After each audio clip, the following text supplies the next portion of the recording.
Bonjour à tous, je suis Laure Laetitia Sonda, docteur en sociologie, spécialiste de la santé en Afrique. Alors je vous retrouve là dans le cadre de cette deuxième vidéo qui consiste en fait à parler des pistes de sortie de crise du coronavirus en Afrique. Donc dans ma dernière vidéo, nous avons parlé de comment briser les chaînes de contamination du coronavirus en Afrique.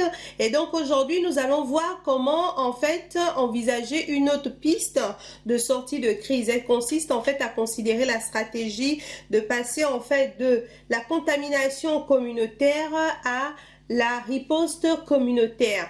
Alors, nous savons tous que voilà, plusieurs États africains ont pris la décision de confiner leur population lorsqu'il y a eu les premiers cas de coronavirus sur leur territoire. Et que voilà, pendant cette période, en fait, il y a eu des contaminations que j'ai appelées en fait circonstancielles, tout simplement parce que en fait, les personnes détectées positives au coronavirus l'ont été en fait dans des circonstances particulières. En général, il s'agissait en fait soit de personnel de santé qui étaient directement en première ligne dans ces circonstances-là, ou encore des personnes qui bénéficiaient en fait des mesures de dérogation. Et donc du coup, en fait, lorsqu'il y a eu le déconfinement, il y a eu, nous savons tous, une accélération en fait de la circulation du virus. Et donc du coup, on est passé en fait de cette contamination circonstancielle à une contamination communautaire, tout simplement parce que maintenant aujourd'hui c'est de plus en plus compliqué de pouvoir retrouver les cas contacts, de pouvoir retrouver l'origine de la contamination. Donc du coup c'est beaucoup plus complexe aujourd'hui, d'où l'intérêt en fait de pouvoir adapter la stratégie de lutte contre le coronavirus sur le continent africain, et donc de passer en fait de la contamination communautaire à la riposte communautaire. J'entends quoi par la riposte communautaire? La riposte communautaire en fait ici fait intervenir deux leviers principaux. Il s'agit en fait de la santé communautaire d'un côté, mais également de la participation communautaire de l'autre côté. La santé communautaire ici, en fait, il s'agit en fait d'une décentralisation du système de santé dans la gestion de cette crise-là du coronavirus. Il s'agit de donner en fait les moyens nécessaires et les ressources à ces acteurs-là de santé que l'on retrouve dans les localités bien précises afin de pouvoir en fait intervenir aisément.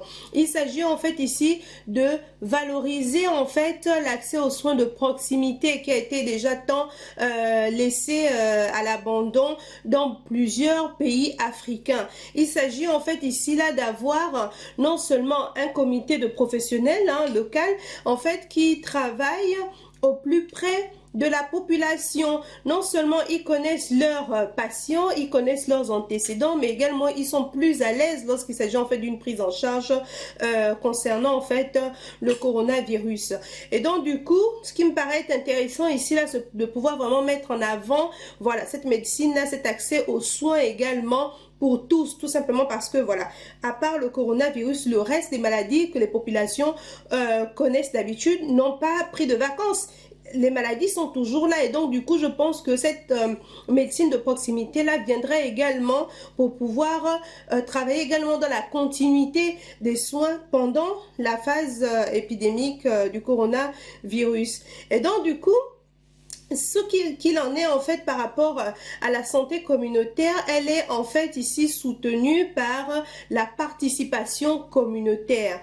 Nous savons que voilà, en Europe par exemple, lorsque l'on a parlé des personnes qui sont en première ligne dans la lutte contre le coronavirus, on a beaucoup plus mis en avant le personnel de santé. Mais il faut savoir qu'en Afrique, il n'y a pas que le personnel de santé qui est en première ligne. Il y a également cette communauté là qui est également en première ligne. Donc la participation communautaire, non seulement il s'agit de volontaires, de bénévoles, toutes ces personnes qui interviennent dans les ONG, dans les associations, tous ces leaders d'opinion, toutes ces personnes-là qui ont un pouvoir de communication également et d'influence dans chacune de leurs localités et qui sont en première ligne. Ils interviennent avant, pendant et après les détections de cas de coronavirus. Donc pour moi, c'est des agents de terrain qui sont ici à mobiliser encore plus là dans cette épidémie-là du coronavirus. Nous savons qu'ils ont fait leurs preuves lorsqu'il s'agissait en fait de combattre Ebola, lorsqu'il s'agissait en fait de combattre le VIH-Sida. Ce sont des personnes qui ont été sur le terrain au contact même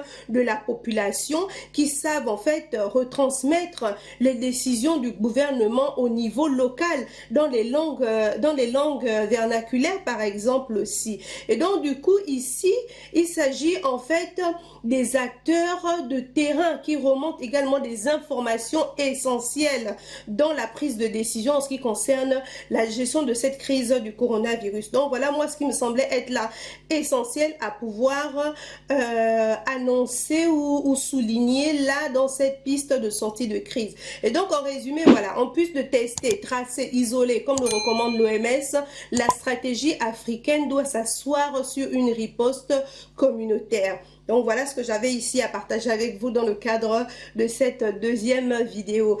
Alors si toi qui m'écoutes, tu as des idées également de sortie de crise qui correspondent bien évidemment à ta localité par rapport au contexte dans lequel tu vis, n'hésite pas de me le mettre également en commentaire, je le lirai avec attention. Et donc je vous dis à une prochaine fois pour la suite de cette série. Au revoir.